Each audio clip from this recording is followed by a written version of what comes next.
অনেকদিন ধরে চিনি, তোমার ইমপ্রেসিভ লং রিসার্চ ক্যারিয়ার, কিন্তু যারা ভিউয়ার তাদের জন্য তুমি একটু ইন্ট্রোডিউস করো। হ্যাঁ, আমি তানজিমুর রহমান, চট্টগ্রামের ছেলে। এইচএসসি পর্যন্ত চট্টগ্রামে পড়েছি। স্কুল ছিল চট্টগ্রাম কলেজিয়েট স্কুল, আর তারপর চিটাগাং কলেজ। তারপর আমি মেডিকেল ভর্তি হই। মেডিকেলে এসে আমি ঢাকা মেডিকেল কলেজে 5 বছর পড়াশোনা করি, 1 বছর ইন্টার্নশিপ করি। তারপর আমি বাংলাদেশের কিছু বড় হাসপাতালে, প্রাইভেট হাসপাতালে কাজ করি এবং সরকারি চাকরিতে জয়েন করি। 1 বছর চাকরি করি এবং এরপর আমি পিএইচডি করতে চলে যাই জাপানে, ক্যান্সার বায়োলজির উপর। তারপর থেকে তখন থেকে আমার রিসার্চ ক্যারিয়ার শুরু, এখনো চলছে। বর্তমানে আমি পোস্ট ডক্টরাল রিসার্চ ফেলো হিসাবে ক্লিভল্যান্ড ক্লিনিক লার্নার রিসার্চ ইনস্টিটিউটে আছি। হ্যাঁ, ডাক্তারি তো অনেকে ভর্তি হয়ে সবাই ডাক্তারি প্র্যাকটিস করে, অধিকাংশ মানুষ, কিন্তু তোমার মানে রিসার্চ করার ডিরেকশন, এটা একটা ডিরেকশন চেঞ্জ ক্যারিয়ারের, তাই না? তাহলে তুমি ইন্টার্নি করার পরে তুমি তোমার নিশ্চয়ই মাথায় কিছু আইডিয়া আসছে যার কারণে তুমি মনে হয়েছে যে তুমি রিসার্চ করবা। তাহলে এক্স্যাক্টলি তোমার মাথায় কি আইডিয়া ছিল, কেন তুমি পিএইচডি করার জন্য প্ল্যান নিলা, মানে তোমার গোলটা কি ছিল? অ্যাকচুয়ালি আমি যখন ছোটবেলায় থেকে একদম স্কুল থেকে পড়ি, আমার মধ্যে কিউরিওসিটি ছিল। আমি সবসময় নতুন কিছু জানতে চাইতাম। এটা হতে পারে বিজ্ঞান, হতে পারে ইতিহাস, হতে পারে জিওগ্রাফি, হতে পারে chemistry, what ever it is. তো আমার খুব ছোটবেলায় আমি প্রথম, যদি আপনি মনে করেন যে আমার কিছু জানার আগ্রহটা করছে, কিভাবে শুরু হয়, সেটা আমি যতটুকু মনে করতে পারি, যখন আমরা 6-7 পড়তাম, হাই স্কুলে উঠেছি কেবল, তখন বাংলাদেশে বিদেশি চ্যানেলগুলি আসা শুরু করলো বিটিভিতে। সিএনএন কিছু সময় দেখাতো, আর দুপুরের শেষ দিকে 3:30টার দিকে বোধ হয়, সম্ভবত 3:30 থেকে 5টা পর্যন্ত একটা সময় বিবিসির কিছু অনুষ্ঠান দেখাতো। তখন আমি ক্লাস 7-এর স্টুডেন্ট। তো আমি একটা অনুষ্ঠান নিয়মিত দেখতাম, সেটা ছিল ক্র্যাকিং দ্য কোড। তখনকার যুগে, ওই সময়কার, আজ থেকে ধরেন 20-25 বছর আগে, তখনকার এই ক্র্যাকিং দ্য কোড এই অনুষ্ঠানটাতে ওরা দেখাতো কিভাবে ডিএনএ রেপ্লিকেশন হয়, কিভাবে সিকোয়েন্স করে আমরা বিভিন্ন মানুষ থেকে শুরু করে বিভিন্ন প্রাণীর সিকোয়েন্সিং করছে, এবং জেনেটিক্স নিয়ে আলোচনা। এরকম প্রতিটা পর্বেই ছিল বেশ এক্সাইটিং কিছু জিনিস। তো এটা আমার প্রথমে খুব ভালো লেগেছে, যে না, আমরা নিজের সম্পর্কে জানতেছি, যে এত তখনকার কথাবার্তা। তখন আমি ডিএনএর গঠন সম্পর্কে খুব বেশি কিছু জানতাম না, কারণ আমি 6-7-এ পড়ি। কিন্তু আমি প্রথমে নামগুলি, যে 6টা বিল্ডিং ব্লক আছে, আছে, এইসব প্রথম আমি ওখান থেকেই শিখি। তো আমার খুব ভালো লাগে। তো আরেকটা ছিল, তখন বিশ্ব সাহিত্য কেন্দ্রের থেকে একটা নিয়মিত মাসিক পত্রিকা বের হতো, আসন্ন। আমি চট্টগ্রামের ছেলে, ওখানে নিয়মিত আমাদের পৌঁছাতো না এটা।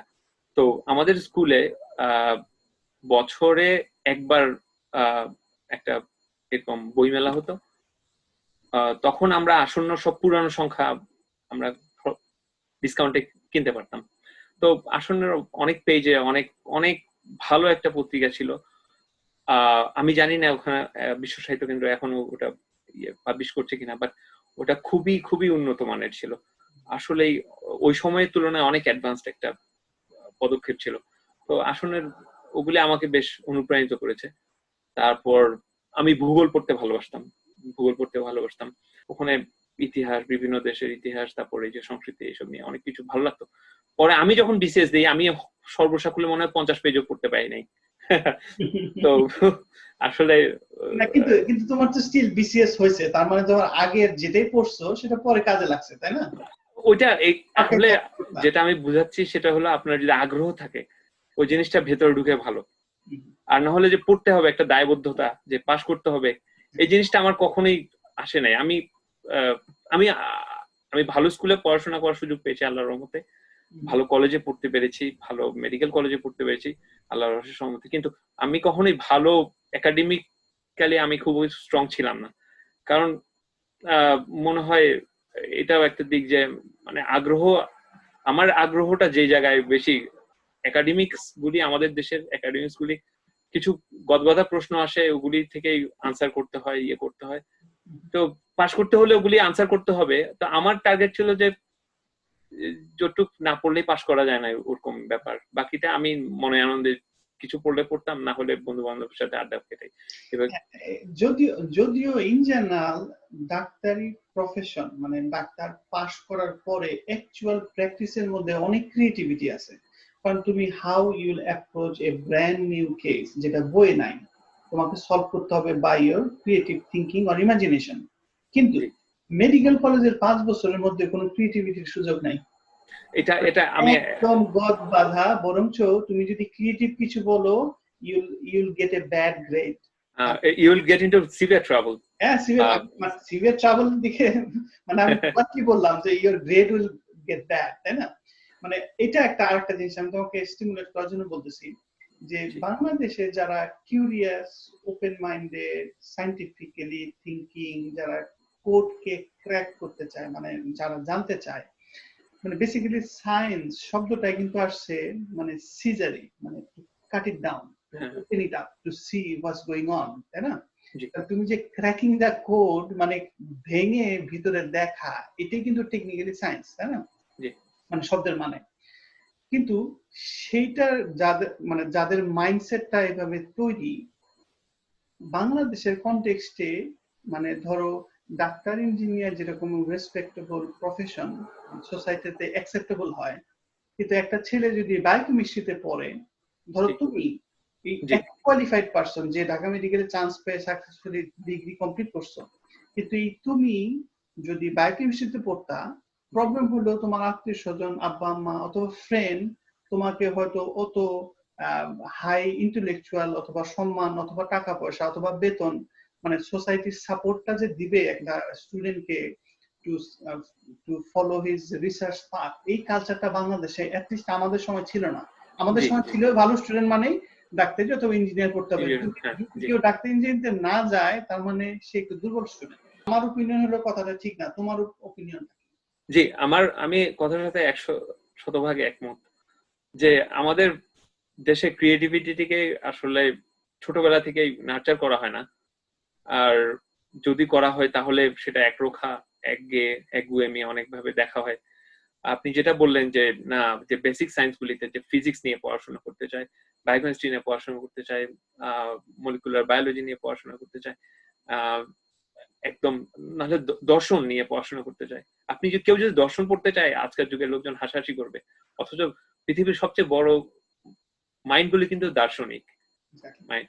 তো এটা আমাদের সমাজ তখন চেঞ্জ ছিল না, আমার মনে হয় না এখনো খুব বেশি চেঞ্জ হয়েছে, কারণ আমরা কোনো ব্যতিক্রম খুব বেশি দেখতে পাচ্ছি না, সবাই ডাক্তার ইঞ্জিনিয়ারিং হচ্ছে। আর ক্রিয়েটিভিটিতে যা করার আসলে সমাজের সাথে ফাইট করে যারা বাংলাদেশে কিছু ক্রিয়েটিভিটি করতে দেখাতে পারছে, তারা সমাজের সাথে ফাইট করে বেঁচে আছে, তাদেরকে অনেকটা স্যালুট জানাতে হয় আমাকে। তো আসলে আরেকটা কথা হলো যে আমাদের যে গদ বাঁধা প্রশ্নগুলি এগুলি আসলে ভালো ক্রিয়েটিভিটির সুযোগটা অনেক সময় নষ্ট করে দেয়।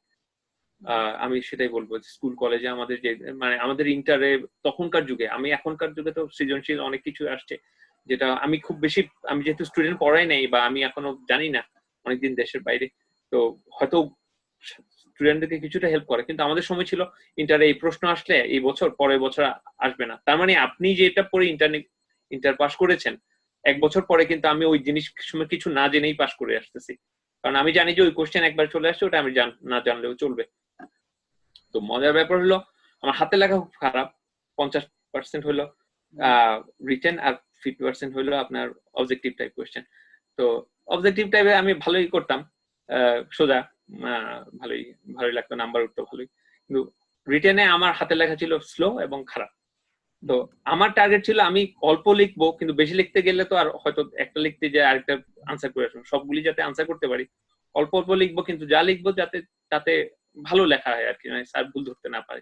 এই প্রসঙ্গে এই যে যেমন হ্যান্ড রাইটিং, এখন মানে যুগ চেঞ্জ হয়ে গেছে, এখন তো সবাই পরীক্ষায় দেয় কম্পিউটারে টাইপ করে। জি জি কাজেই তুমি যদি এক জেনারেশন পরে জন্মাইতা, কাজে হাতে লেখার জন্য যে তোমার গ্রেডটা পিছাই ছিল এইটা হইতো না। আর প্লাস আহ, তুমি আরেকটা জিনিস হলো যে তুমি বাংলাদেশে তুমি যদি পারসিস্টেন্ট ছিলা, নো ম্যাটার হোয়াট, আমি আমার নিজের অংশটা ভালো করে জানবো, তাতে যদি আমার গ্রেড একটু কম আসে দ্যাটস ওকে। কিন্তু তুমি যে তোমার কিউরিয়াসিটি এবং তোমার জ্ঞানের তৃষ্ণা যেটা বাংলায় বলে, সেটা যেহেতু তোমার ছিল, তুমি কিন্তু সবই করছো। যেমন তুমি নিজেকে হয়তো ক্রেডিট দিচ্ছ না, আমি তোমাকে দেখাই যে তুমি কি কি কাজ করছো। তুমি চিটাগাং থেকে ঢাকা মেডিকেলে ভর্তি হয়েছো, সেটা সবাই পারে না, কারণ ঢাকা মেডিকেলে ভর্তি হওয়ার জন্য ঢাকায় ধানমন্ডি টানমন্ডি সবাই আগে থেকে গোল থাকে, তাই না? তাহলে ওখানে একটা জাম্প।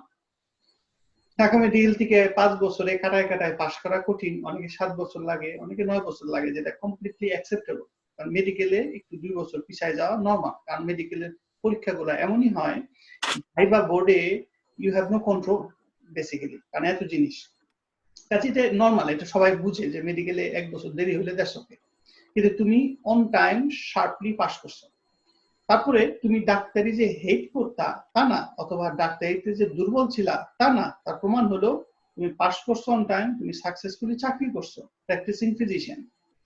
কিন্তু তুমি এক স্টেপ তার চেয়ে বিয়ন্ডে গেছো। তুমি এক স্টেপ বিয়ন্ডে যে তুমি রিসার্চ ক্যারিয়ারটা কন্টিনিউ করছো। তুমি স্টিল নাও ফিজিশিয়ান, কারণ তোমার এই পরিচয় কোনোদিন চেঞ্জ হবে না, once a physician always a physician, তাই না? কিন্তু ইন অ্যাডিশন টু দ্যাট, তোমার এই সেই অরিজিনাল যে কিউরিয়াসিটি ছিল সেটি তোমাকে পে অফ করছে, কারণ তুমি একটা রিসার্চ ক্যারিয়ার করছো। আচ্ছা, তুমি বাংলাদেশ থেকে যে চাকরি করতেছো বিজি লাইফ ডাক্তার হিসাবে, তাই না? এই সময় তুমি পিএইচডির অ্যাপ্লিকেশনটা, যারা নতুন অ্যাপ্লিকেশন করবে মনে করো ফিউচারে, তাদের জন্য স্টেপ বাই স্টেপ বলতো দেখি তুমি এক্স্যাক্টলি কিভাবে অ্যাপ্লিকেশনটা করছিলা। এই জিনিসটা আমি একটু দুর্বলতা আছে, কারণ আমি যখন সরকারি চাকরিতে জয়েন করি তখন দেখলাম যে আসলে আমার পোস্টিং ছিল চিটাগাং একটা প্রত্যন্ত অঞ্চলে, স্বাভাবিকভাবেই। তো অনেক কিছু আমি এনজয় করেছি, অনেক কিছু আবার করতে পারিনি। তো যেটা সবচেয়ে বড় সমস্যা ছিল, আমি জানি যে আমার মেডিকেল সায়েন্সে বলেন বা অ্যাজ এ হোল সায়েন্টিফিক ফিল্ডে এমবিবিএস পাশ করে কিছুদিন বিভিন্ন জায়গায় ফিজিশিয়ান হিসেবে কাজ করে এবং সরকারি চাকরি করে আমি যেটা বুঝতে পারছিলাম যে আসলে আমার আমার জ্ঞানের কিছু হয় নাই, আসলে আমি কিছুই জানি না। তো প্রবলেম হলো ওটা না, প্রবলেম হলো আমি শিখতে হবে। এখন শেখার জন্য ভালো কোনো সিস্টেম দেশে আমি পাই না, কেউ আমাকে সদুত্তর দিতে পারেনি যে না, যে আমি একটা ভালো ইনস্টিটিউটে ঢুকবো, একটা ভালো কোর্সে ঢুকবো, কিন্তু সেখানে আমাকে কোর্সের কারিকুলামটা শেখানোর মতো ভালো টিচার আছে কিনা। আপনি আপনি হয়তো জানেন যে যে ঢাকা মেডিকেল কলেজে তখন 5টা ইউনিট ছিল মেডিসিনের, কিন্তু 5টা ইউনিটে 5 জন প্রফেসর, 5 জনের 5 ধরনের শিক্ষা ব্যবস্থা, 5 ধরনের মেন্টালিটি, 5 ধরনের ট্রেনিং। তো সবার আন্ডারে কিন্তু এফসিপিএস, এমডি ডিগ্রিধারী পোস্ট গ্রাজুয়েট ডাক্তাররা ট্রেনিং করছে, কিন্তু লেভেলে অনেক ভ্যারিয়েশন আছে। তো আমাকে আমি কি আমি বলতে পার, আমাকে কেউ নিশ্চিতভাবে বলতে পারে না তুমি যদি অমুক পরীক্ষা অমুক নাম্বার পাও বা অমুক ইয়েতে, তাহলে তুমি অমুক একটা মেডিকেল কলেজের অমুক প্রফেসরের আন্ডারে ভালো একটা ট্রেনিং এর সুযোগ পাবে। এই গ্যারান্টি আমি কোথাও পাচ্ছিলাম না, এক নাম্বার। তো যেটা হচ্ছে কি, আমি তখন আমার মনে হয়েছে যে না, যে আমার অনেক কিছু ল্যাকিং আছে, আর আমি সায়েন্স কিছুই জানি না। আমি শুধু প্রেসক্রাইব করব কিছু ড্রাগ, আর মনে করেন যে গদ বাঁধা কিছু কাজ করে যাব। তো এটা আমার ভালো লাগতেছিল না আর কি। তো হ্যাঁ, এখানে এখানে আমি তোমাকে আমি জানি তুমি এক্সট্রিমলি হাম্বল, এবং তুমি এই জন্য নিজেকে ক্রেডিট দাও না। আমি তোমাকে বলি, দেখো, অনলি জ্ঞানী মানুষরাই বলে যে আমি কিছু জানি না। আচ্ছা, না না না আসলে না, তুমি না আসলে না জেনে কিছু বলার আসলে তুমি টের পাইছো যে মেডিকেলে যা পড়ায় that's not the final answer. কারণ মেডিকেলে যাই পড়ায় তার পিছনে অনেকগুলা রিসার্চ থাকে, অথবা ইনকমপ্লিটনেস থাকে, আরো কিছু ইম্পর্টেন্ট জিনিস আছে যেটা বইয়ে টাচ করতেছে না, কিন্তু তোমার চোখে ধরা পড়ছে। There is more work to be done. মানে এই জন্যই তুমি মেডিকেলে পাশ করেও তুমি স্যাটিসফাইড ছিল না, তুমি ফিল করতেছিল there is a lot of thing I don't know, তার মানে ওটা ইনকমপ্লিট আছে। কারণ এই সেন্সটা যে তোমার আসছে, দ্যাটস ইম্পর্টেন্ট পয়েন্ট। যারা নিউ রিসার্চার হতে যাচ্ছে তাদের মধ্যে যদি কারো এরকম থাকে যে দে আর নট স্যাটিসফাইড যা পড়াইছে সেটা দিয়ে, তারা আরো কিছু জানতে চায়, দ্যাটস এ গুড নিউজ, যে you actually have the desire to become a researcher. তো আমি যদি শিখার চেষ্টা না করি বা শিখার আগ্রহ না থাকে, তাহলে কিন্তু আসলে আমাদের মানে আমি সোজা কথায় সাইন্টিফিক্যালি বকলমে থেকে যাব। হ্যাঁ, তবে তুমি একটা খুব ইন্টারেস্টিং একটা কোশ্চেন করছো যে আর ইউ এ সায়েন্টিস্ট। এটা একটা ভেরি বেসিক বা ভেরি ডিপ ডিপ কোশ্চেন। কারণ অনেকে ধরো এই ক্লাস 10, 11 অথবা ইভেন হাই স্কুল পাস করে যখন ফার্স্ট আন্ডার গ্রাজুয়েটে যায়, তারা যখন একটা রিসার্চ প্রজেক্টে ঢুকে একটা পেপার পাবলিশ করে, ছোট পেপার, মনে করো কনফারেন্স পেপার, এক সেন্সে সেও কিন্তু নিজেকে সায়েন্টিস্ট বলতে পারে। কারণ যে একটা আনসলভ প্রবলেমকে ফ্রেশ সলভ করে অ্যাটেম্প নিচ্ছে with a method that means systematically that other people can check and verify, technically কিন্তু তারা সায়েন্টিস্ট, তাই না? anybody can be scientist, doesn't has to be undergraduate, even যারা মানে সিস্টেম্যাটিক্যালি একটা প্রবলেম সলভ করে এবং যেটা রিপ্রোডিউসিবল এবং যেটা আগে কেউ করে নাই, you are doing something new, technically এটা সায়েন্স হওয়ার কথা। কিন্তু আমাদের এক্সপেকটেশন, তোমার মনে এক্সপেকটেশন অফ সায়েন্টিস্টের মানে ডেফিনিশন এত হাই, তুমি অলরেডি অনেক আগে থেকে সায়েন্টিস্ট, অথচ তুমি নিজেই বলতেছো যে আমি শিওর না। তার মানে তুমি এটা লাইফ লং একটা ক্যারিয়ার হিসেবে নিছো, লাইফ লং, তাই না? মানে এটা শেষ নাই, মানে আমি আজকে সায়েন্টিস্ট হয়ে কি বসে যাব, মানে ইটস ডান, আসলে তা না। এটা একটা অনগোয়িং প্রসেস, তুমি অলরেডি সায়েন্স প্র্যাকটিস করতেছো, তাই না? এটা হলো বড় কথা। না, আপনি ধরেন যে এই বছর যারা এই বছর যিনি কেমিস্ট্রি নোবেল পেয়েছেন, ডক্টর গুডেনাফ, উনি 97 বছর বয়সে নোবেল পান। তো he wasn't good enough in his 96 years. At the 97 years of age, he is ultimately good enough to get the recognition. তো উনি কিন্তু এখনো, আমি একটা ভিডিও দেখেছিলাম যে উনি এখনো স্টুডেন্টদেরকে পড়ান, নিয়মিত ক্লাস নেন, ইউনিভার্সিটিতে ক্লাস নেন, কোর্স করাচ্ছেন। তো অ্যাকচুয়ালি আমরা তো আসলে, টু বি অনেস্ট, সায়েন্স তো শুধু অন্যদেরকে দেওয়ার না, দুনিয়াকে দেওয়ার জন্য না, নিজের একটা শেখার ব্যাপার। এটা যদি না থাকে আসলে খুব হতাশ লাগে আর কি, যে না, আপনি যদি গদবাঁধা রুটিন কাজ করেন, এক সময় আপনি স্টাক হয়ে যাবেন। তো নতুন কিছু জানতে পারাটাই আসলে, আমরা তো আসলে যারা সায়েন্স নিয়ে একটু গবেষণার জন্য কাজ করার চেষ্টা করি, আমাদের কাজটা হলো আসলে আলো আর আধারির টয়লেট জোনের মাঝে আর কি, আলো আধারির মাঝামাঝি কাজ করা। কিছু জানি, কিছু জানি না, কিছু নতুন জানতে হবে। তো এখন যদি আমাদের মোরালিটিটা যদি হাই না থাকে, আমাদের এক্সপেকটেশন যদি হাই না থাকে, তাহলে হবে কি, আসলে সায়েন্সটা স্থবির হয়ে যাবে।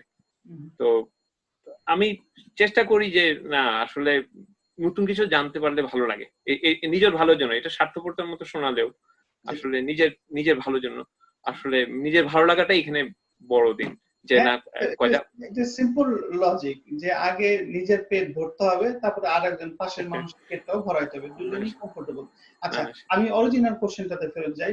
তুমি যখন পিএইচডির জন্য অ্যাপ্লাই করতেছো, সময় তোমার মানে ডিফিকাল্টি কি ছিল এবং কি করার জন্য তোমার অ্যাপ্লিকেশনটা তুমি সাকসেসফুলি অ্যাকসেপ্টেড হয়েছো as a student with scholarship, তাই না?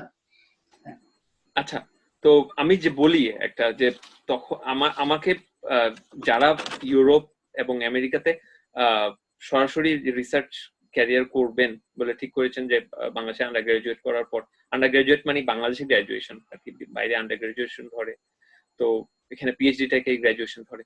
তো আমি টিপিক্যাল ওই পথে আগাই নাই। অ্যাকচুয়ালি যেটা হয়েছে, আই ওয়াজ গেটিং ওল্ডার।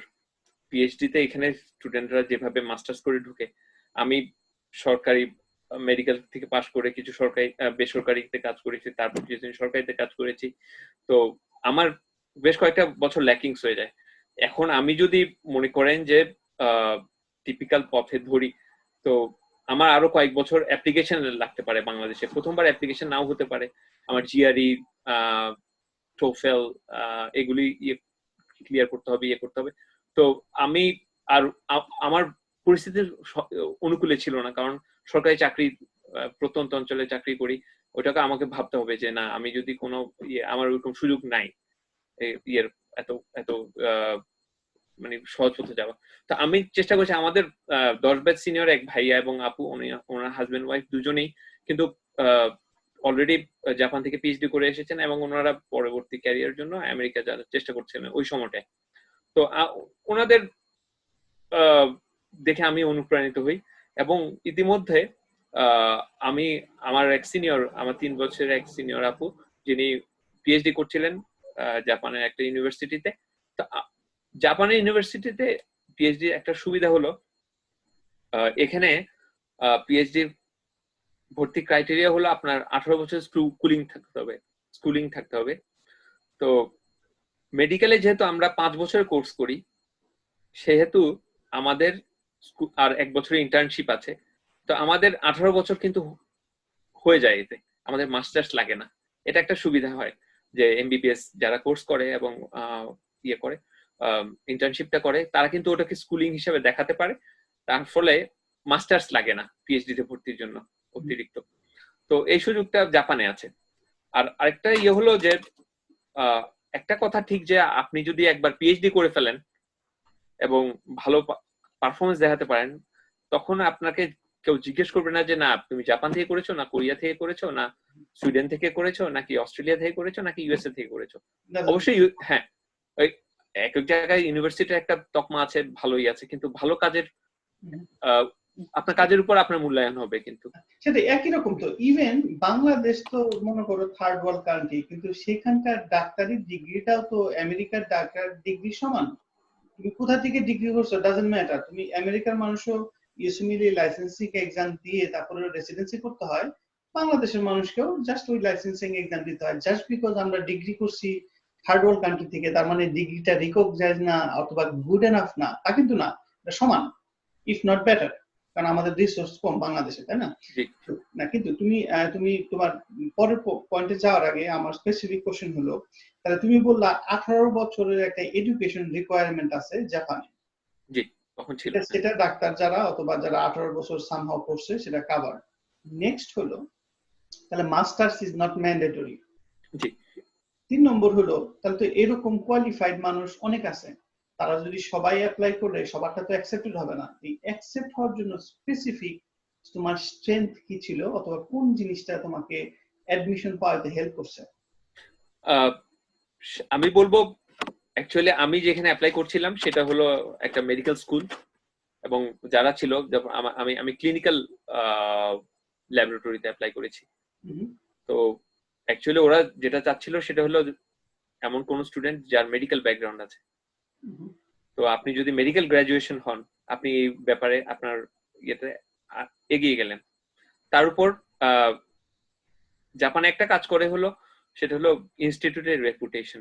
আপনার ইনস্টিটিউট থেকে যদি আগে কোনো স্টুডেন্ট যে ভালো কোনো করে, তারা চায় যে না এই যে ঢাকা মেডিকেলের একটা ছেলে আসছে, ওরা তো ঢাকা মেডিকেল আর সলিমুল্লাহ বা অন্য মেডিকেলে বা মনে করেন রংপুর বা একদম ছোট অন্যান্য আরো হ্যাঁ হ্যাঁ, ওরা নাম অত ভালো চেনে না, কিন্তু ওরা ঢাকা ভার্সিটি ভালো করতে পারে।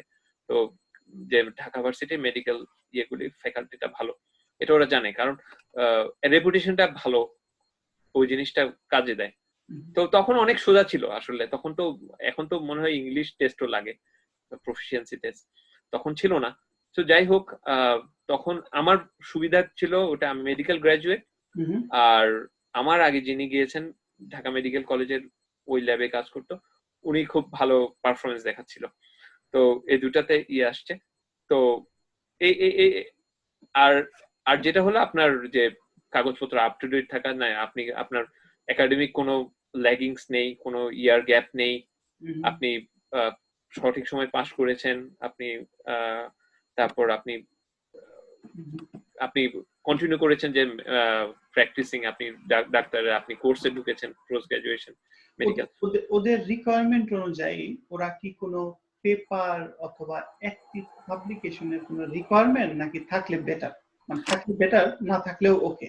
না, অ্যাকচুয়ালি ইয়ার জন্য খুব বেশি দরকার নেই, তবে যদি যারা মাস্টার্স করে তাদের তো মাস্টার্স এর থিসিসটাই দরকার। এক্স্যাক্টলি। তো থিসিসটা কোথাও পাবলিশ হয়েছে কিনা ওটা ওরা জানতে চায়। তারপর আমার যেহেতু ওরকম নাই, কিন্তু আমি ওই আমাদের কিছু ছোট আমার একটা কেস রিপোর্ট করেছিলাম কিছু, ওগুলো আসলে দেখানো খাতে যে আর কি দেখাতে হয়, ওগুলো কোনো কোয়ালিটির কিছু ছিল না, ওরা দেখেও হয়তো হাসাহাসি করছে, কারণ তখন আমি 4th ইয়ার স্টুডেন্ট ছিলাম। বাট এনিওয়ে, থাকলে দিতে তো অসুবিধা নেই। কিন্তু জাপানের সবচেয়ে বড় সুবিধা যে কারণে আমি বললাম যে এখানে যদি আপনার প্রফেসর যদি চায় যে তাকে অ্যাকসেপ্ট করবে, সে কিন্তু মানে একাডেমিক কাউন্সিলে পুশ করতে পারে না এই ছেলেটাকে আমি নিব। আচ্ছা, যেটা আমেরিকাতে সম্ভব না। অন্যরকম। হ্যাঁ, আচ্ছা, তাহলে প্রফেসর যে তোমাকে নিবে, তাহলে ফার্স্ট তোমাকে জানতে হবে অথবা তোমার অ্যাপ্লিকেশনটা তার কাছে পৌঁছাইতে হবে, এন্ড তোমার সাথে হয়তো টেলিফোনে একদিন কথা বলতে হবে, তাই না? এটা হলো minimum way how to know this particular person might B a good candidate, তাই না? এক নম্বর হলো তোমার অ্যাপ্লিকেশনটা তার কাছে যাইতে হবে, 2 নম্বর হলো তোমার নামে রিকমেন্ডেশন থাকতে হবে, আর 3 নম্বর হলো তুমি হয়তো পার্সোনালি তার সাথে কথা বলে তাকে ইমপ্রেস করছো, তাই না? এই তিনটার মধ্যে কোনগুলা তোমার জন্য অ্যাপ্লিকেবল ছিল? তো যেটা হলো আমি আমাদের কয়েকজন প্রফেসরের রিকমেন্ডেশন নিয়েছিলাম, 1 নাম্বার। তারপর হলো যে আপু ছিল উনি স্ট্রংলি রেকমেন্ড করেছেন যে তাদের ইয়েতে। তাছাড়াও তার আগেও আমাদের 39 ব্যাচেরও আমার প্রায় 18 বছর সিনিয়র একজন খুব ভালো ইয়ে করে গেছেন, উনি এমনকি ওখানে রিসার্চ ফ্যাকাল্টি পর্যন্ত হয়েছিলেন। তো তাছাড়াও অন্যান্য বাংলাদেশ থেকে যে কয়জন ডাক্তার আমাদের ফ্যাকাল্টিতে গেছেন, তারা খুবই ভালো পারফরমেন্স দেখিয়েছে, ভালো সবার আগে পাবলিকেশন করতো, ভালো ডিফেন্স করতো। তো অনেকেই ওখানে থেকেও গেছেন যে রিসার্চ। তো এটা ভালো। তারপর আরেকটা হলো যে না, যে আপনি যে কমিউনিকেশনের জন্য আপনার যে ইমেল গুলি, ঠিক আছে, কেন আসতে চাও, কিভাবে ইয়ে করতে হয়, এক্সপ্লেন করা, এগুলি খুব দরকার। আপনি যদি মনে করেন যে না, সবচেয়ে আজকে যে ছেলেটা ক্লাস 5, 6, 7, 8 এ পড়ছে স্কুলে, সে যদি চায় যে ধরনের ক্যারিয়ার করবে, আমি বলবো ইংলিশ ভালো বলতে পারা, লিখতে পারা, এটা একটা বড় গুণ। এটা খুবই দুঃখজনক যে আমরা যখন থেকে ক্লাস 1 থেকে শুরু করে ইন্টার ক্লাস 12 পর্যন্ত আমরা লেখাপড়া করি, আমরা বাংলায় যদি 200 মার্কের পরীক্ষা দিই, আমরা ইংরেজিতেও 2টা পেপারে 200 মার্কের পরীক্ষা দিই। যতটুকু আমরা বাংলা পড়ি, ইংরেজি তার চেয়েও বেশি পড়ি, কারণ ইংরেজি তুলনামূলক এফোর্ট বেশি দেই। কিন্তু আলটিমেটলি আমাদের এই যে কমিউনিকেশন স্কিল বলেন, যে একটা এসে রাইটিং বলেন, যে আপনার এই জিনিসটা অনেক দুর্বল ছিল আমাদের সময়। আমাদের সময় আমি একটা পার্সোনাল এক্সপেরিয়েন্স শেয়ার করতে পারবো। আমাদের সময় রচনা আইদার বাংলা অথবা ইংলিশ যে রচনা ছিল এসে, সেটার মধ্যে আমাদের স্টুডেন্টদের মধ্যে কালচার ছিল যে রচনা কমন ফেলাবো, মানে মুখস্থ করবো এবং কমন ফেলাবো, কারণ আনকমন জিনিস যেন পরীক্ষায় বানায় না লিখতে হয়, এটা হলো সবার মধ্যে একটা ইনবিল্ট ছিল।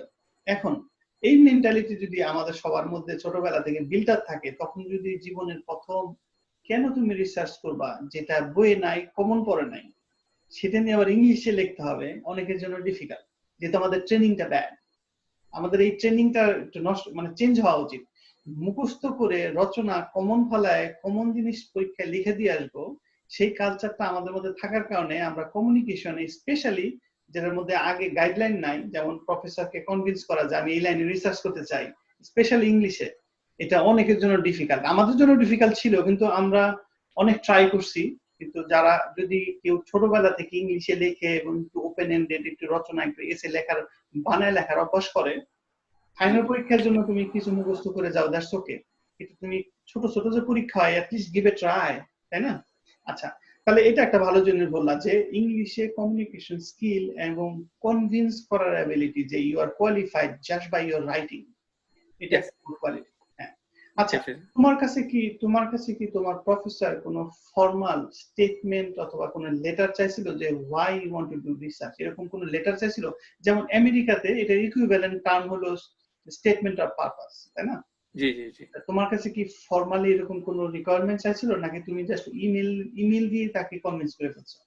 অ্যাকচুয়ালি যেটা হয়েছিল যে প্রথম আমি তখন আমরা মনবুকা কাশু মনবুকাগা কাশু হুম মনবুসো নামে পরিচিত শর্টকাটে, হুম আমরা এটা মনবুসই বলতাম। তো ওই স্কলারশিপ অ্যাপ্লিকেশনের জন্য আমার মোটামুটি কিছু কাগজপত্র এবং ইয়েটিএল মানে একটা প্রপোজাল দাঁড় করাতে হয়েছিল, এই করতে হয়েছিল। তো আমার ওটা দিয়ে কাজ চলে গেছে। আর কেউ যদি ওরকম প্রফেসর চায় তাহলে দিতে পারে, কিন্তু আমি যেহেতু ওইভাবে দিয়েছি বা ইয়ে দিয়েছি, আমাকে আর পরে কিছু করে নাই তারা, সম্ভবত ওটা দিয়ে আচ্ছা, এখানে একটু অ্যাপ্লিকেশন। ক্লারিফিকেশন আমি জাস্ট আমার নিজের জন্য, তুমি বলতেছো যে একটা মন বসু স্কলারশিপ আছে, আবার তুমি বলতেছো যে ইউনিভার্সিটির প্রফেসর যদি তোমাকে নিতে চায় তাহলে সেটা একটা ইম্পর্টেন্ট ফ্যাক্টর। ইয়েস। আচ্ছা, তাহলে মন বসুটা কি? আর সেই মন বসু স্কলারশিপের আন্ডারে কি অল ইউনিভার্সিটির প্রফেসর কি মন বসুর অ্যাপ্লিকেশনের থ্রুতে নেয়, নাকি মন বসু ছাড়াও বাইপাস করে নেয় ডাইরেক্ট? ভালো কোশ্চেন জিজ্ঞেস করেছেন। মনবুসো দুই রকম।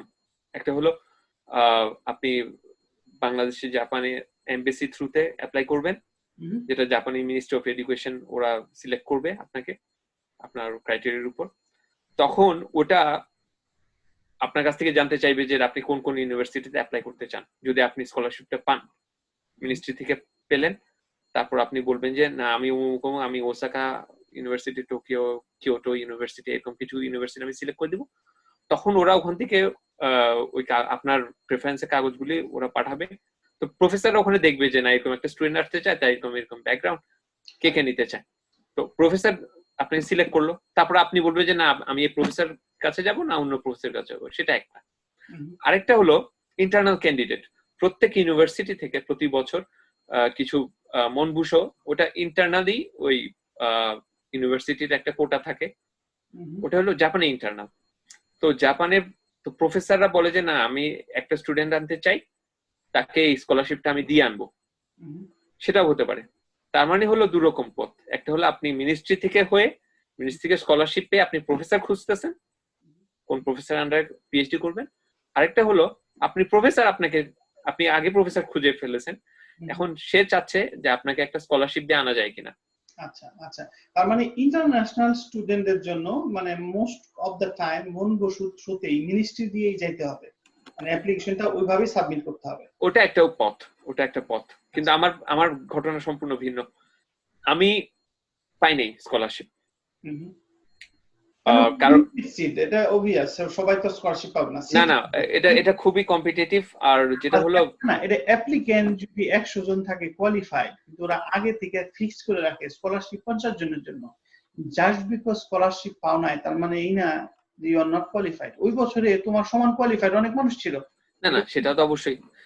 আর আমি এমবিসি থ্রুতে করি নাই, কারণ তখন এমবিসির সময়টা চলে গেছিল।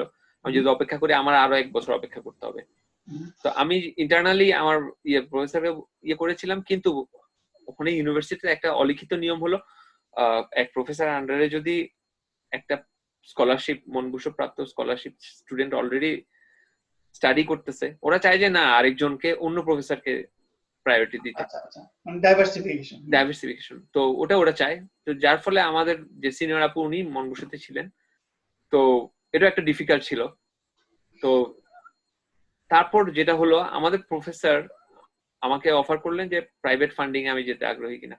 তারা ডিপার্টমেন্ট থেকে আমাকে ফান্ড করবে আমার টিউশন ফি এবং আমার থাকার জন্য ইন্টারনালি ফান্ড করবে, এবং কিছু ছোট ছোট স্কলারশিপ আছে, যেমন মিনিস্ট্রি থেকে জাপানি মিনিস্ট্রিতে আরো ছোট অ্যামাউন্টের কিছু ফান্ডিং থাকে, ইউনিভার্সিটিতে কিছু ফান্ডিং থাকে, টিউশন ওয়েভার পাওয়া যায়। তো ওগুলি ওরা ব্যবস্থা করবে এরকম ইয়েতে আমাকে অফার দিল। তো আমার মনে হলো যে না আমি স্কলারশিপের জন্য আরেকটা বছর নষ্ট না করে খামোখা আমি 1 বছর আগে পিএইচডি টা শুরু করতে পারলে ভালো। তো আমি সেই অফারটা নিয়ে নিলাম। আচ্ছা আচ্ছা, তার মানে देयर আর মাল্টিপল ওয়েজ। এটা অবশ্যই। এটা একটা যারা নতুন তাদের জন্য এটা there is a multiple ways bottom line হলো আমি মিনিস্ট্রি দিয়ে একটা, তারপরে ইন্টারনাল ক্যান্ডিডেট একটা, আরেকটা হলো প্রফেসর ডিরেক্টলি তোমাকে তার ডিপার্টমেন্ট থেকে ফান্ডিং দিচ্ছে, অবশ্যই মন বসু হয়ে যেতে হবে এমন কোনো কথা নেই কিছু। হ্যাঁ, উনি জাপানে হলো প্রফেসর চাইলে পিএইচডি স্টুডেন্ট নেওয়া অনেকটা ইজিয়ার হয় আর কি। আচ্ছা, তাহলে জাপানে তুমি স্টার্ট করলা তোমার পিএইচডি, এই স্টার্টিং এর মধ্যে টোটাল অন এভারেজ কত বছর লাগে মানে পিএইচডি করতে? তো জাপানে যেটা হলো আপনার ওখানে university to university criteria vary করে। তো আমি যে আপনি বলতে পারেন যে না আমি কোন ইউনিভার্সিটি, আমি শিমানে ইউনিভার্সিটি গিয়েছিলাম। শিমানে ইউনিভার্সিটি মাঝারি মানের একটা ইউনিভার্সিটি, আমি বলবো মাঝারির থেকে একটু কম, একটু পেছনেও বলতে পারেন। তো হাইস্ট যদি আপনি অ্যাপ্রিশিয়েট করেন মাঝারি মানে একটা ইউনিভার্সিটি ধরতে পারবেন। তো আমি কেন ইউনিভার্সিটিতে গিয়েছি, এক নাম্বার হলো আমি যার আন্ডারে আমার প্রফেসর কিন্তু আমার সুপারভাইজার ছিলেন না, আমার সুপারভাইজার হলো অ্যাসিস্ট্যান্ট প্রফেসর ডক্টর কেন্টানো নাকায়, আমার আন্ডারে উনি আমার সুপারভাইজার। প্রফেসর সবকিছু তদারকি করেন, দেখাশোনা করেন, কিন্তু মূল রিসার্চ করেন কিন্তু অ্যাসিস্ট্যান্ট প্রফেসর, উনি আমার সুপারভাইজার অ্যাকচুয়ালি। তো সে জাপানের জন হপকিন্স থেকে তখন পোস্টডক করে ফেরত গেছে, ট্রেনিং করে ফেরত গেছে। তো cancer, ovarian cancer, endometrial cancer, gynaecological cancer নিয়ে সে অনেকদিন ধরে কাজ করছিল, অলরেডি প্রায় 10-12 বছর হয়ে গেছে তার কাজ। তো সেই পাবলিকেশনের দিক বলেন, ট্রেনিং এর দিক বলেন, সে এরকম একটা ছোট ইউনিভার্সিটি থেকেও তার পাবলিকেশন তখনকার সময়ে যারা young Japanese gynaecological cancer researcher আছে সমগ্র জাপান কিন্তু অনেক বড় বড় ইউনিভার্সিটি আছে এবং অনেক বেশি অনেক অনেক প্রচুর রিসার্চার, মানে সবাই রিসার্চ করে, রিসার্চ না করলে কারো কোনো প্রমোশন পর্যন্ত হয় না। অ্যাসিস্ট্যান্ট প্রফেসর থেকে অ্যাসোসিয়েট হতে হলে আপনাকে পেপার দেখাতে হবে, ওখানে তো সবাই রিসার্চ করে। এই এত ইয়ের মধ্যেও উনি এত পেছনে একটা ইউনিভার্সিটি থেকে হলো জাপানের তখনকার গাইনোকোলজিক্যাল রিসার্চে ইয়াং রিসার্চারদের, উদীয়মান রিসার্চারদের মধ্যে প্রথম 5 জনের একজন ছিলেন। তো এই ব্যাপারটা আমার খুব ইয়ে লাগছে যে না, he is a very dynamic, he works very hard, he publish very regularly এবং he is trained from a very reputed lab in John Hopkins University. তাহলে তার ডিপার্টমেন্টে তুমি কাজ করছো, তার মানে তার এক্সপেকটেশন ছিল হাই, কারণ সে হার্ডকোর রিসার্চার। কিন্তু তাহলে অন এভারেজ তার ডিপার্টমেন্টে যারা স্টুডেন্ট হিসেবে, গ্রাজুয়েট স্টুডেন্ট হিসেবে প্রথম ঢোকে, অন এভারেজ পিএইচডি করতে কত বছর লাগবে? ও আপনার সময়টা আমার আমি তখন বলিনি। তো যেটা হলো আমার এত কথার মূল ইয়ে হলো ইউনিভার্সিটি টু ইউনিভার্সিটি ভ্যারি করে, তবে সবচেয়ে বড় ইয়ে হলো পাবলিকেশন। জাপানে অনেক ইউনিভার্সিটিতে ক্রাইটেরিয়া থাকে যে কত ইম্প্যাক্ট ফ্যাক্টর থাকবে, অনেক জায়গায় থাকে না। তো মেইন কথা হলো পিয়ার রিভিউড ইন্টারন্যাশনাল জার্নালে পাবলিশ থাকতে হবে এক নাম্বার, আপনার পিএইচডি কোর্সগুলি একাডেমিক কোর্সগুলি কমপ্লিট করা থাকতে হবে, আর ইন্টারন্যাশনাল ইয়েতে প্রেজেন্ট করতে হয় একটা অন্তত, যে পোস্টার প্রেজেন্টেশন বা কেস প্রেজেন্টেশন বা প্লেনারি সেশনে প্রেজেন্টেশন। তো এগুলি ছিল ক্রাইটেরিয়া। তো পিএইচডি আমাদের ইউনিভার্সিটির ক্রাইটেরিয়া ছিল আপনাকে পাবলিশ থাকতে হবে এবং তারপর আপনার ইয়ে থাকতে হবে যে ইন্টারন্যাশনাল একটা জার্নাল ইয়েতে কনফারেন্স অ্যাটেন্ড করা থাকতে হবে, আর কোর্স ওয়ার্ক করতে হবে। Pretty much straight forward. এখানে 8 বছর নাকি 8 বছর নাকি মানে সর্বনিম্ন লোয়েস্ট হলো সর্বনিম্ন হলো 4 বছর, 4 বছরের কমে আপনি করতে পারবেন না, ওরা এলাও করে না। আচ্ছা, এখন তুমি তো বাংলাদেশে অনেক মানুষের সাথে মিশছো, ছোটবেলা বাংলাদেশে ক্লাসমেট ছিল, তারপরে মেডিকেল কলেজে ক্লাসমেট ছিল, তারপরে ডাক্তার হিসেবে অনেক মানুষের সাথে মিশছো। এই মানুষরা যারা average educated and average intelligent and average curious, তারা যদি পিএইচডি করতে চায়, উইল দে বিকাম সাকসেসফুল? এটা 1 নম্বর কোশ্চেন। আর 2 নম্বর, যদি তাদের সাকসেস হওয়ার জন্য কোনো স্পেশাল অথবা ইম্পর্টেন্ট জিনিস ফোকাস করা দরকার, তাদের কোন জিনিসে ফোকাস করা দরকার? 1 নম্বর হলো এভারেজ মানুষ যদি রিসার্চ করতে চায়, সে কি রিসার্চার হিসেবে কোয়ালিফাইড নাকি তাকে স্পেশাল হতে হবে? 1 নম্বর। আর যদি সে রিসার্চ করতে চায় কোন কোন জিনিসগুলোতে সে যদি ফোকাস হয়, it will be more helpful for them. তোমার ওপিনিয়নে এই দুটা কোশ্চেন কিভাবে অ্যান্সার দিবা? ভালো কোশ্চেন। প্রথমে আমি বলতে চাই, আমার মতো স্টুডেন্ট যখন পিএইচডি করেছে তখন যে কারো পক্ষে পিএইচডি করা সম্ভব। Good. ভালো। Very encouraging. এটাই দরকার। তো Exactly. সবচেয়ে গুরুত্বপূর্ণ কি জিনিস, সবচেয়ে গুরুত্বপূর্ণ হলো, আমি একটা কথা প্রথমেই সবাইকে বলি, যারা রিসার্চ কথাটা খুবই খুবই মানে অ্যাট্রাকটিভ মনে হয়, যেন অনেক বেশি কিছু, তবে রিসার্চ এত গ্ল্যামারাস না। Don't sugar coat, I don't want to sugar coat it. খুব কম রিসার্চে খুব ইম্পর্টেন্ট হলো আপনার শিখার আগ্রহ থাকতে হবে, এক নাম্বার। হার্ড ওয়ার্ক করতে হবে। আপনি যখন শিখতে যদি কেউ আগ্রহী হয়, তার আইকিউ কত, তার কত, এটা ব্যাপার না। কারো 5 মিনিট লাগে ধরতে, কারো 50 মিনিট লাগবে, কারো 5 দিন লাগবে, কিন্তু সে যদি লেগে থাকে, অনেস্টলি লেগে থাকে, পরিশ্রম করতে থাকে, সে অবশ্যই সফল হবে। এটা রিসার্চ কোনো ইঁদুর দৌড় না, যে না একজন 3 মাসে একটা পেপার করলে আমাকে 2.5 মাসে করতে হবে, এরকম না। আমি 3 বছরে করব, কিন্তু আমি যেটা বুঝি, আমি এটা অনেস্ট দিয়ে, আমার পরিশ্রম দিয়ে, আমার আগ্রহ নিয়ে কাজ করতে হবে। আর তবে আরেকটা ইম্পর্টেন্ট হলো, আমার মনে হয় যে আমি হয়তো আমার চাকরি, আমার it puts bread and butter on my table, but আমি মনে করি রিসার্চটা হলো একটা ফিলান্থ্রপি। এটা একটা দুনিয়ার জন্য, আপনার নিজের ইয়ের জন্য একটা ফিলান্থ্রপি। রিসার্চ আপনি যে এফোর্টটা দিবেন, এটা কোনো অর্থ মূল্য নাই। এটা কেউ আপনাকে টাকা দিয়ে কোনোদিন মূল্যায়ন করতে পারবে না, ঠিক আছে? এটা হলো পুরোটা একটা ফিলান্থ্রপি। এটা হলো আপনার একটা হলো দানের মতন একটা। আপনাকে ওইভাবেই আসতে হবে, যে না আমি পরিশ্রম করব, আমি দুনিয়াকে কিছু দিতে চাই, আমি নিজে কিছু জানতে চাই। এটার মধ্যে একটা উদাহরণ থাকতে হবে, অনেস্ট হার্ড ওয়ার্ক, খুবই ইম্পর্টেন্ট। আচ্ছা, আরেকটা যদি বলেন যে জাপানে আরেকটা হলো যে এটা তো বললাম যারা রিসার্চ করতে আগ্রহী, মানে জুনিয়র লেভেলে।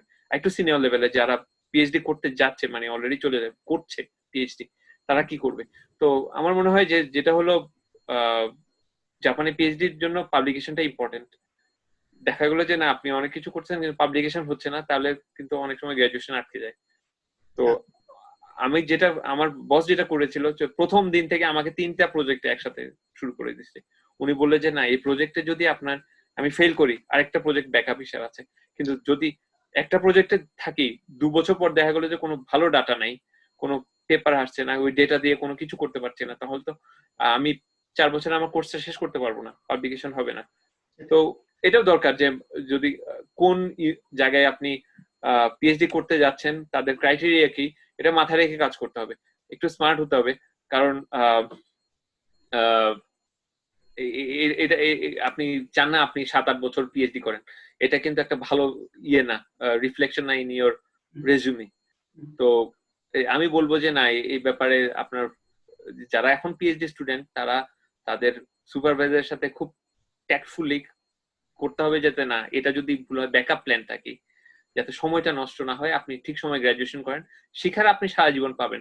কিন্তু কথা হলো যে আপনার যদি অনাকাঙ্ক্ষিত ভাবে দীর্ঘায়িত হয় কোনো যে কোর্সটা আপনি 5 বছরের 4 বছরে করার কথা, আপনি 7-8 বছর লাগছে, it's not enjoyable for anyone.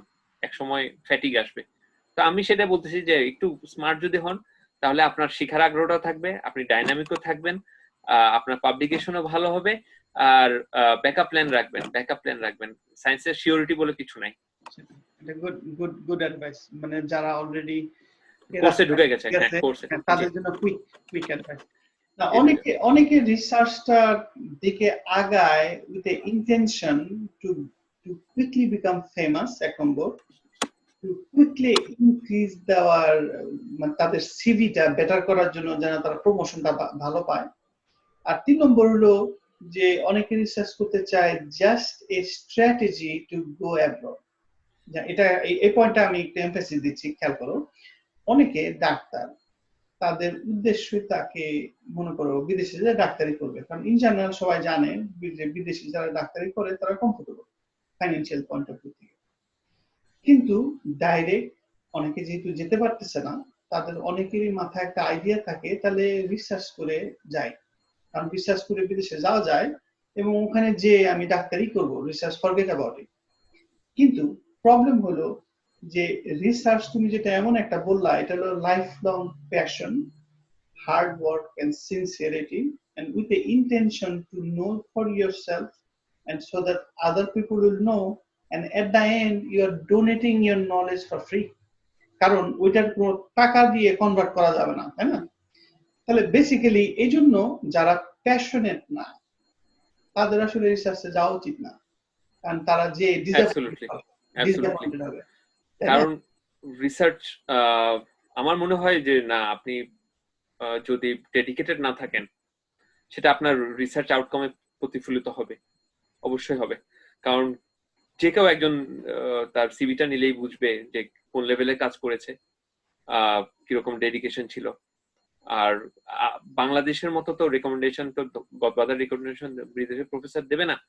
আপনি যতটুকু করবেন, আপনাকে অনেস্টলি আপনি যখন রেকমেন্ডেশন পাবেন তখনই ওরা ওখানে রিফ্লেক্ট করবে যে কতটা ডেডিকেটেড ছিলেন, কতটা আগ্রহী। কারণ এখানে ধোকা দেওয়ার কোনো ইয়ে নেই, সুযোগ নেই। আর এখানে যারা যদি ডেডিকেশন দেখাতে না পারেন, যে ইয়ে করতে না পারেন, তাহলে এটা শর্ট টার্ম হয়, তারা কিছু হয়তো পেপার পাবলিশ করলো, ইয়ে করলো, পরে তারা ট্র্যাক চেঞ্জ করে অন্যদিকে চলে যায়। তো আমি বলবো যে না, এটা ইটস নট ব্যাড অ্যাকচুয়ালি, অন্তত কিছু তো জানলো, ইয়ে করলো, এটা তো খারাপ কি। কিন্তু আলটিমেটলি তাদের রিসার্চ লং টার্ম থাকা হয় না। তো এটা আমার মনে হয় যে না, এখন ডেডিকেশন যদি না থাকে তাহলে ডিফিকাল্ট এখানে টিকে থাকা। কারণ রিসার্চ অনলাইনে একটা মিম ঘুরে বেড়ায় সবসময় যে না, যে সবাই সাকসেসটা দেখে যেটা হলো আপনার আইসবার্গের ঠিক উপরেরটা 10%, ওটাই হলো সাকসেস। এতগুলি পেপার পাবলিশ করেছে, অমুক অমুক জায়গায় ট্রেনিং করেছে, অমুক ইউনিভার্সিটিতে পিএইচডি করেছে। কিন্তু বেশিরভাগ বটমে যেটা থাকে রিসার্চে, সেটা হলো দীর্ঘক্ষণ ল্যাবরেটরিতে কাজ করা, অনেকগুলি অসফল এক্সপেরিমেন্ট থেকে হতাশ হওয়া, তারপরে এগিয়ে চলার একটা প্রেরণা খোঁজা। এগুলি অনেক কষ্টের ইয়ে। তো এগুলো অতটা সোজা না। আমি যদি এখন ব্যাপারটাকে অনেক সোজা করে নিই, একজন ইয়াং কেউ আসলে হয়তো সে ভুল একটা মেসেজ পাবে। তো রিসার্চ জিনিসটা হলো আমার মনে হয় যে না, এখানে ডেডিকেশনটা খুবই দরকার।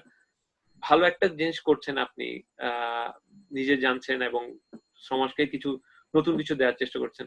তো এটার মধ্যে একটা ভালো একটা ইয়ে থাকা উচিত আমার মনে করি, ইন্টেনশন থাকা। কেউ যদি রিসার্চে প্যাশনেট না হয়ে রিসার্চটাকে অন্য পারপাজে ইউজ করবে, ওই জন্য রিসার্চ করে, তাহলে they will hate the research. অবশ্যই হেট করবে। তার প্রফেসরের নামে 14 ঘন্টা বাজে কথা বলবে। কারণ এখানে যারা রিসার্চ করে ওরাও কিন্তু অনেক অনেক কষ্ট করতেছে। যে আমার যে প্রফেসর, আমার বস যার আন্ডারে আমি পিএইচডি করেছি, ডক্টর কেন্টার নাকায়ামা, উনি দিনে 18 ঘন্টা করে কাজ করতেন। সে অপারেশন করতে ইয়ে করতো, হসপিটালে যেত সকালবেলা দৌড়াইতে এসে, আমি রাত 1টা 2টা 3টা পর্যন্ত, 2:30 3টা পর্যন্ত তাকে ল্যাবে পেপার পড়তে এবং লিখতে দেখছি। তো অনেকে এটা তুমি যেটা প্রসঙ্গটা আনলা খুবই রেলেভেন্ট পয়েন্ট, যে মানে কেউ যদি ওই মানে মানে গ্ল্যামারাস না, রিসার্চ ক্যারিয়ারটা হার্ড ওয়ার্কিং, স্লো এবং প্যাশনেট, সিস্টেম্যাটিক, তুমি ফেমাস হতে এত তাড়াতাড়ি হতে পারবা না।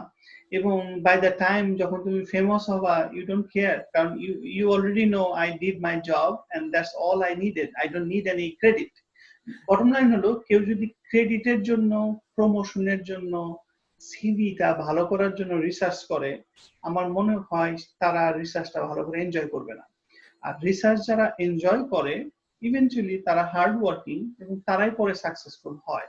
আর এটা একটা লাইফ লং প্যাশন। কারণ তুমি যেটা বললা, তোমার সেই ছোটবেলা থেকে ক্যারিয়ারটার মধ্যে একটা ইন্টারেস্ট ছিল যে হাউ অ্যাকচুয়ালি থিংস ওয়ার্ক, তুমি নিজের জন্য জানতে চাও। তুমি যেটা ফ্র্যাঙ্কলি বলছো যে বেসিক্যালি তুমি নিজে জানতে চাও, তারপরে অন্য মানুষ পরে, মানে রিসার্চটা করতেছো তুমি নিজে জানতে চাও। এই জন্য if you are really interested, এবং তোমাকে ফার্স্ট শিওর হতে হবে তুমি কোন টপিকস নিয়ে রিসার্চ করবা। মনে করো আমি রিসার্চ করতে চাই, তুমি মানে চান্দা দিলা, মানে মনে করো চান্দা না, এটা কি বলে লটারি, তুমি লটারি করলা, তোমার ভাগ্যে একটা র্যান্ডম টপিকস পড়লা, research doesn't work that way.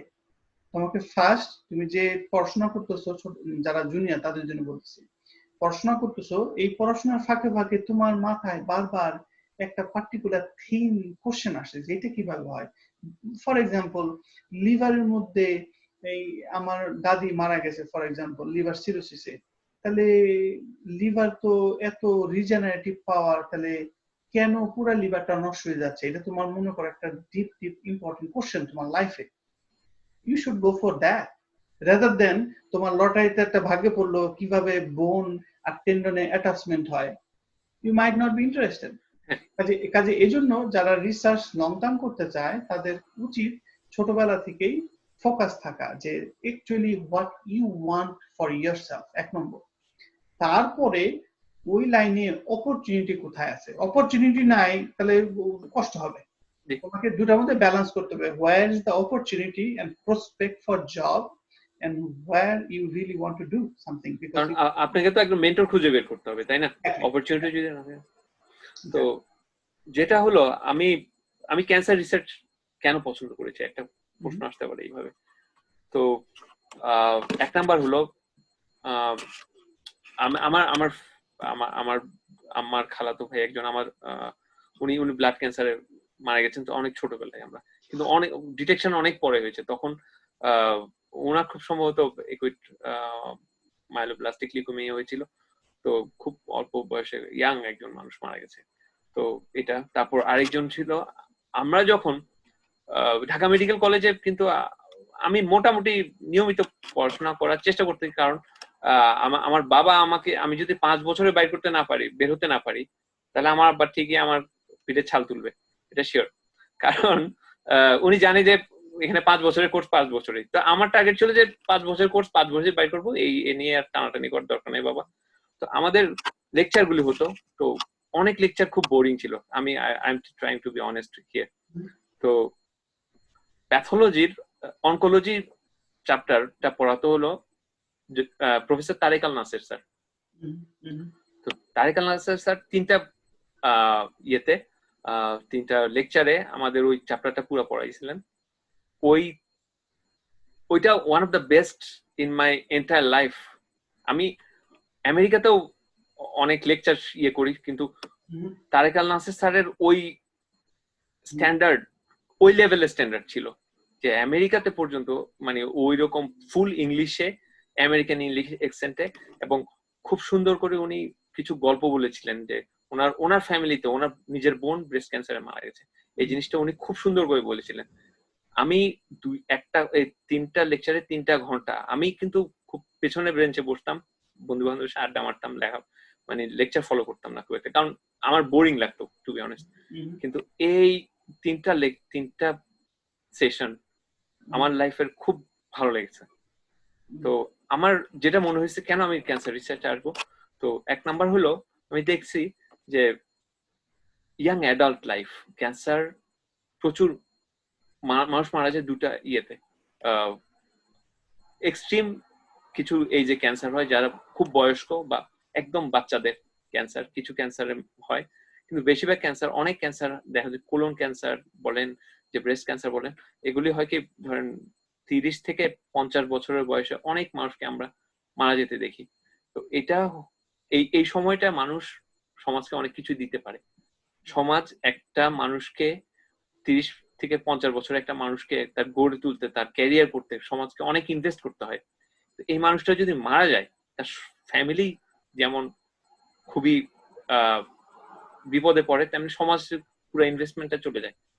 তো আমি স্বার্থপর হিসাবে আমি আসলে খুব এক্সট্রিম, এই যে যখন আমি যখন ডাক্তারিও করতাম, খুব ইয়াং বাচ্চা এবং খুব ওল্ড রোগী যখন আসতো, ক্রিটিক্যাল রোগী, আমি যতটা না গুরুত্ব দিতাম, একজন ইয়াং লোক আসলে, ইয়াং মহিলা আসলে গুরুতর রোগী, আমি আরো বেশি ইফোর্ট দিতে চেষ্টা করতাম। কারণ এই ইয়াং লোকটাকে যদি আমি বাঁচাতে পারি, সমাজটার হি ক্যান গিভ এভরিথিং। তো যেটা হলো এই ক্যান্সার, কিছু কিছু ক্যান্সার এই সব এজ গ্রুপে খুব বেশি ইম্পর্টেন্ট, তারা করতেছে। তো এই জন্য আমি আসলে, আর আমাদের দেশে ক্যান্সার ডিটেকশন অনেক দেরিতে হয়। আমাদের ভালো কোনো মানে চিকিৎসা আছে, কিন্তু সেটা অ্যাকচুয়ালি ডিটেকশন হওয়ার পরে। কিন্তু আর্লি ডিটেকশন যদি করা যায়, প্রচুর ক্যান্সারকে আমরা ইয়ে করতে পারি, ক্যান্সার মৃত্যুকে আমরা রোধ করতে পারি, কমাতে ইয়ে করতে পারি। আর্লি ডিটেকশনটা দরকার। তো এইসব ইয়ে করে আমি ভাবলাম যে না, যে আমার দুইটা ফেভারিট ছিল, একটা হলো কার্ডিওভাস্কুলার, আর একটা হলো ক্যান্সার বায়োলজি নিয়ে। এই দুটা আমি আগ্রহী ছিলাম কোনটাতে ভালো হয়। কিন্তু কার্ডিওভাস্কুলারের কিন্তু অ্যাকচুয়ালি এত অ্যাডভান্স হয়ে গেছে, আর গ্রোয়িং এর খুব বড় সুযোগ নাই রিসার্চে। অনেক কিছু বেশি কিছু সবকিছু আমাদের মোটামুটি জানা হয়ে গেছে কার্ডিওভাস্কুলার মেডিসিনে, কিন্তু ক্যান্সার এখনো পুরোপুরি অনেকটাই অজানা আছে। অনেক আপনি ট্রিটমেন্ট দিচ্ছেন, কিন্তু ট্রিটমেন্ট রেজিস্ট্যান্ট ক্যান্সার আসতেছে। তো আবার ওই তো অনেক করার সুযোগ আছে। তো সেজন্য আমার মনে হয় যে না, এটা ক্যান্সার রিসার্চটা খুব মেবি রিওয়ার্ডিং। তো অ্যাজ এ ফিজিশিয়ান তুমি হাতে গোনা 5 জন 10 জন না হয় 100 জনকে ট্রিটমেন্ট করতে পারবা, কিন্তু যদি রিসার্চ হয়ে তুমি ক্যান্সারের গোড়ার জিনিস বের করে ফেলতে পারো, either cause or a treatment, you can treat thousands if not millions, তাই না? কাজে এই জন্য রিসার্চটা এই ক্যান্সারের জন্য মোর অ্যাপ্রোপ্রিয়েট। কারণ ফিজিশিয়ান হিসেবে তুমি যেটা বললা, ডায়াগনোসিস যদি দেরি করে হয় কারণ কোনো টেস্টই নাই, তাহলে তোমার কাছে রুগী 5টা আসলো, কোনোটাকেই হেল্প করতে পারবে না বেশি। আর তুমি যদি রিসার্চ করে 1 নম্বর হলো আর্লি ডায়াগনস্টিক টেস্ট বানাতে পারো, তাহলে 1 নম্বর হলো তুমি অনেক মানুষের লাইফ সেভ করতে পারো by preventing or detecting early prevent complication. আর তুমি যদি ইফেক্টিভ থেরাপি আনো, ফর এক্সাম্পল আমাদের লাইফ টাইমে 20 বছর ক্যারিয়ার, তাই না? আমরা মেডিকেলে ঢুকছি 99-তে, 2000-এ ঢুকছো, আর এখন 2020। এই গত 20 বছরে আমাদের চোখের সামনে দিয়ে অনেকগুলো ক্যান্সার ড্রাগ এখন কিওর করে। আগে তো কিওর ছিল না। ক্যান্সার মানে যার হয় ক্যান্সার, তার জীবন নাই কোনো আনসার আর কি। হ্যাঁ, তো জোক। কিন্তু আমাদের জীবনের সামনে, আমাদের 20 বছর চোখের সামনে অনেকগুলো ক্যান্সারের এখন কিউরেটিভ থেরাপি আছে। তার মানে এটা একটা মানে ওই না, মানে দিবা স্বপ্ন না, এটা রিয়েলিস্টিক একটা গোল, কিন্তু এটা করার জন্য অনেক হার্ড ওয়ার্ক করতে হয়। কিন্তু স্টিল এটা এমন জিনিস প্রোডাক্ট আনতে পারে, তুমি ফিজিশিয়ান হিসেবে 100 জনকে চিকিৎসা দিলা, আর তুমি রিসার্চার হিসেবে তুমি হয়তো 1 মিলিয়ন, এবং শুধু এখন না, ফিউচারেও, ডাউন দ্য রোড, যতদিন আসবে ততদিন এই মেথড ইউজ করে সেটা যদি সাকসেসফুল হয়, at least there is a prospect that you can treat in the entire community rather than individual person. হ্যাঁ, আসলে আমি মানে আসলে আমি যে রিসার্চে ইয়ে করতেছি, সেটাকে আমি আর মানে আমি হয়তো তাই ভাববো, কিন্তু অ্যাকচুয়ালি না, অনেক মানুষ যাই ভাবো, আমি বলতেছি আমরা যারা রিসার্চার তাদের প্যাশনটা ওখান থেকেই আসে। Basically you have a intention, এই জন্যই তুমি এত কঠিন কাজ এত পারসিস্টেন্টলি করতেছো, তাই না? কাজে যারা প্যাশনেট না, যারা কুইক অল্পতে ফেমাস হতে চায় অথবা অল্পতে প্রমোশন পাইতে চায়, they can do research, but I don't think they will enjoy it. হ্যাঁ, এটা খুবই ইম্পর্টেন্ট আসলে, এনজয় করাটা।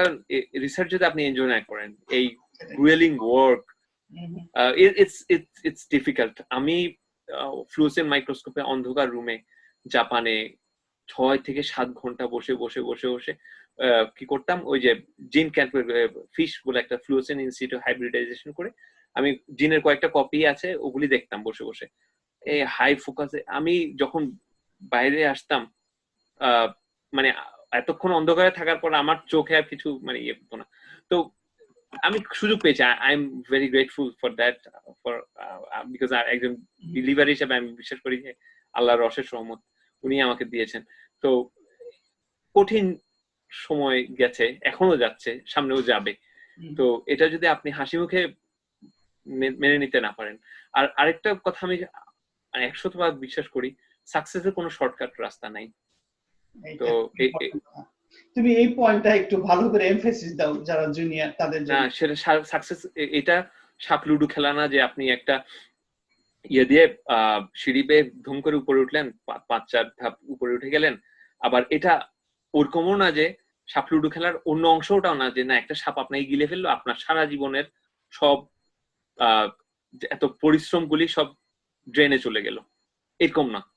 আপনি পরিশ্রম দেবেন, সে ফল আসবে, সময় লাগবে, কিন্তু সবচেয়ে বড় কথা হলো আমার মনে হয় যে না, আমরা সাফল্যটাকে দেখি হলো কোনো একটা ভালো পাবলিকেশন, কোনো একটা ভালো জব, কোনো একটা ভালো অ্যাওয়ার্ড, কোনো একটা ভালো মনে করেন যে জায়গায় কাজ করা, কিন্তু সবচেয়ে বড় রিওয়ার্ডটা হলো কিন্তু কাজ করাটা। কাজ সুযোগ পাওয়াটা। সাকসেসফুল হলো কিনা সেটা আপনার দরকার নেই। হ্যাঁ, আপনি 10টা এক্সপেরিমেন্ট করেছেন, তার মধ্যে 9টাই ভুল হতে পারে, কিন্তু আপনি যে 10টাতে ইফোর্ট দিয়েছেন, অনেস্ট ইফোর্ট দিয়েছেন, দিতে পেরেছেন, এটাই সাফল্য। সেটাই, সেটাই। আর প্লাস হলো তুমি একটা পারপাস নিয়ে কাজ করতেছো। হ্যাঁ, অনেক সময় হয় কি যারা প্রফেশনাল, যেমন ডাক্তার, আমি এক্সাম্পল হিসেবে বলতেছি, আমি অনেক প্রফেশনাল মানুষের সাথে মিশি। যখন একজন প্রফেশনাল চাকরিটা করা শুরু করে 2 বছর, 3 বছর, 5 বছর পরে চাকরিটা তাদের হয়ে যায় জাস্ট ফর মানি। হ্যাঁ, গলগ্রহ হয়ে দাঁড়ায় আর কি। হ্যাঁ, চাকরিটা হয়ে যায় একটা regular routine, no creativity involve, এবং চাকরিটা তারা কন্টিনিউ করে because they have to pay the bills, মানে তোমার টাকা লাগবে, সিম্পল। কিন্তু রিসার্চ এমন একটা জায়গা যেখানে তুমি তোমার টাকা পাবা, খুব বেশি পাইতে পারো, আবার মাঝারি গোছের, আবার অল্প, ডিপেন্ডিং অন কোন টাইপের রিসার্চার। হ্যাঁ, হ্যাঁ, হ্যাঁ, কিন্তু you will always be on like hunt, মানে something exciting can happen, something big can happen, তারপরে something that you have been looking for, you might find it. কিন্তু জবের মধ্যে এই এক্সাইটমেন্টটা নাই, মানে রুটিন হয়ে যায়। হ্যাঁ, কাজেই এই জন্য তুমি যদি ছোটবেলা থেকে রিসার্চে ইন্টারেস্টেড হও, কাজেই there is a exciting but still difficult but still again exciting, মানে এটার Yes. প্রথম তুমি রিসার্চে ঢোকার আগে ফার্স্ট হলো এক্সাইটিং, হ্যাঁ, রিসার্চে ঢোকার পরে দেখবা ডিফিকাল্ট, ধাক্কা খেয়ে, হ্যাঁ, আমি তো আমার কোনো লাভই নাই, আমি চুনোপুটি, আমি কিছু করতে পারতেছি না। কিন্তু তুমি যদি পারসিস্ট করো আবার এক্সাইটিং, তাই না? এইটা হলো মজাটা। কাজে আমার মনে হয় যারা জুনিয়র আছে, তোমার এক্সপিরিয়েন্স তারা মনোযোগ দিয়ে শুনলে, স্পেশালি যারা জাপানে যেতে ইন্টারেস্টেড, তুমি একদম প্র্যাকটিক্যালি স্টেপ বাই স্টেপ ভেঙে ভেঙে বলছো কোন কোন ভাবে যাওয়া যায়, তাদের জন্য হেল্প হবে। আর ইন জেনারেল বিদেশে আসার জন্য তোমার জেনারেল টেমপ্লেট হিসেবে ইউজ করতে হবে, মানে how to come to or start. আর বিশেষ করে কেউ যদি জাপানে যেতে চায়, জাপানে কিন্তু খুবই হার্ড ওয়ার্কিং। তো আপনি কিন্তু খুব, ওরা কিন্তু হার্ড ওয়ার্কিং এবং অনেস্ট, এই জিনিসটাকে আপনাকে খুবই লক্ষ্য রাখতে হবে। যে তো ওইভাবে মানসিকতা না নিয়ে জাপানে গেলে, অনেককেই আমি দেখেছি জাপানে 3 মাস কাটাই দিয়ে চলে আসছে, মনভূষণ স্কলারশিপ নিয়ে গেছে, স্কলারশিপ দিয়ে ফালায় চলে আসছে। কারণ ইটস ইটস ওইভাবে মেন্টালি প্রিপেয়ার হওয়া ভালো। তাহলে হবে কি, আপনি ওটা মানে প্রতিকূল পরিবেশ আসলে যদিও আপনি ওটাকে অ্যাডাপ্ট হতে সোজা, কারণ you are prepared for that. আচ্ছা, তাহলে তুমি কনক্লুডিং রিমার্ক হিসেবে তুমি একটু জাস্ট জেনারেল অ্যাডভাইস দাও সবাইকে। আর আমি যেটা বলবো সেটা হলো, আমি যেহেতু সায়েন্স পড়াশোনা করছি এবং করি, সায়েন্সের স্টুডেন্টদের জন্য আমার বলা হলো যে সায়েন্সটা হলো আসলে it's an exciting, it's a gift from god to us. আর সবকিছু নতুন কিছু জানা, এটা খুবই খুবই এক্সাইটিং যদি আপনি এটার মজা বুঝতে পারেন। আর হার্ড ওয়ার্ক, অনেস্টি, আর হলো নীরবে কাজ করে যাওয়া, নিজের জিনিসটা নিজের যত সম্ভব, হয়তো সবসময় 100% দেওয়া সম্ভব না, যতটুকু সম্ভব দিতে চেষ্টা করেন। আর আপনি যদি পরিশ্রম করেন, কারো 5 বছরে হয়, কারো পরিশ্রম হতে 10 বছর লাগে, 15 বছর লাগে, কিন্তু অনেস্টলি যদি সঠিক উপায়ে যদি কাজ করেন, আর মেইন কথা হলো আপনার শিখার ইয়েটা থাকতে হবে। আপনি সবসময় চাইবেন যে না, আমি যা শিখি তা যাতে টপ ক্লাস হয়, তাতে কেউ যদি ভুল ধরতে না পারে। কারণ একজন সায়েন্টিস্টের জন্য সবচেয়ে দুঃখজনক এবং লজ্জাকর বিষয় হলো আপনার একটা সিলি ভুল ধরা। হ্যাঁ, তো কারণ যেটা হলো, আপনাকে আমি, কেউ কাউকে যদি ধরেন 10 মিনিট লেকচার দেয়, মাথায় ঢুকে না, কিন্তু কেউ যদি লজ্জা দিয়ে আপনাকে কেউ কিছু শেখায়, সারা জীবন ভুলবেন না। তো সায়েন্সে ওরকম আর কি। তো অনেস্টলি যদি করেন, চেষ্টা চালিয়ে যেতে হবে, যতটুকু সম্ভব দেওয়ার চেষ্টা করেন, এবং প্যাশন থাকতে হবে। প্যাশন ছাড়া কিছু হবে না। It's a very difficult field, but it's not undoable. সবাই করেছে, প্রচুর লোকজন সায়েন্স নিয়ে পড়াশোনা করছে, অনেকেই উন্নতি করছে। তারা সবাই পরিশ্রম করেছে, অনেস্টলি লেগেছিল। আর আগ্রহ থাকতে হবে, আগ্রহটা খুবই দরকার। নতুন কিছু জানতে পারার আগ্রহটা খুবই দরকার সায়েন্সের জন্য।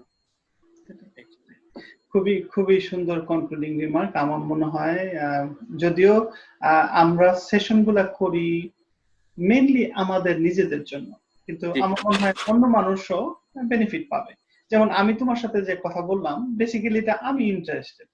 না, আপনার সাথে কথা বলে আমার অনেক আপনিও এমডি পিএইচডি। আমি কিউরিয়াস ছিলাম যে তুমি পিএইচডিটা করছো, আমি তো আমেরিকাতে করছি, জাপানিজ এক্সপেরিয়েন্সটা কি, আমার ভালো লাগলো। কিন্তু শুধু কথা বললাম, অন্যজনের কাজে লাগলো না, সেটাও আমরা অ্যাভয়েড করার জন্য আমি একটু মেথডিক্যালি পাবলিক এটা পোস্ট করি।